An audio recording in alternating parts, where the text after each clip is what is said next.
मित्रों, मैं विवेक और आज हम आपसे बात करने वाले हैं मान्यवर कांशीराम साहब के ऊपर। जैसा कि आज उनकी पुण्यतिथि है, तो आज मान्यवर कांशीराम के संघर्षों को, उनके योगदानों को याद करने का दिन है।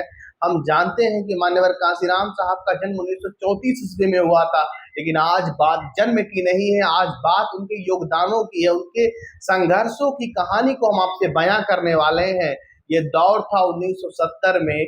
उनका दोस्त और वो नौकरी कर रहे होते हैं, नौकरी में उनको छुट्टी नहीं मिल पाती है। उनके दोस्त को कांशीराम साहब आंदोलनरत हो जाते हैं, संघर्ष शुरू कर देते हैं और यहाँ तक कि नौकरी को छोड़ देते हैं।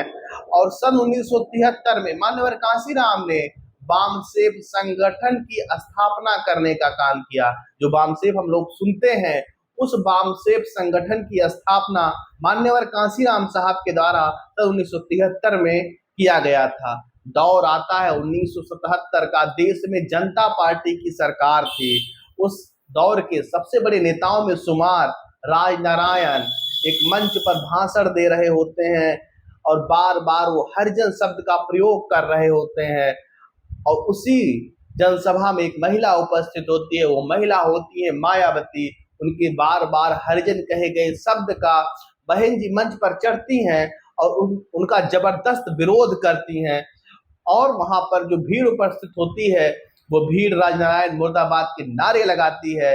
और वहां पर कुछ लोग बामसेफ संगठन के लोग वहां पर होते हैं और ये पूरी कहानी को जाकर मान्यवर कांशीराम साहब को सुनाते हैं कि ये घटना वहां पर घटित हुई। मान्यवर कांशीराम कुछ दिन बीतता है और वो सीधे पहुंचते हैं प्रभुदास जी के घर। वही प्रभुदास जिनकी बेटी थी मायावती, और वो घर के मुखिया यानी प्रभुदास से बिना मुखातिब हुए, बिना उनसे मिले, वो सीधे मायावती जी से मिलने जाते हैं और उनसे पूछते हैं क्या कर रही हो। तो मायावती जी कहती हैं कि मैं आईएएस की तैयारी कर रही हूँ, आईएएस बनना है और अपने समाज को बेहतर करना है, उसको बढ़ाने का काम करना है।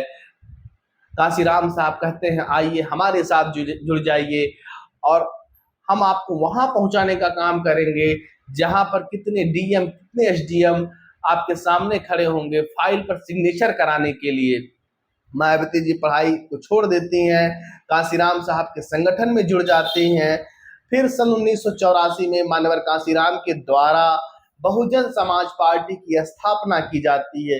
ये सब कहानियां आप जानते हैं। जीवन भर एक संघर्ष करने वाला योद्धा मान्यवर कांशीराम के ऊपर हम लोग बात कर रहे हैं।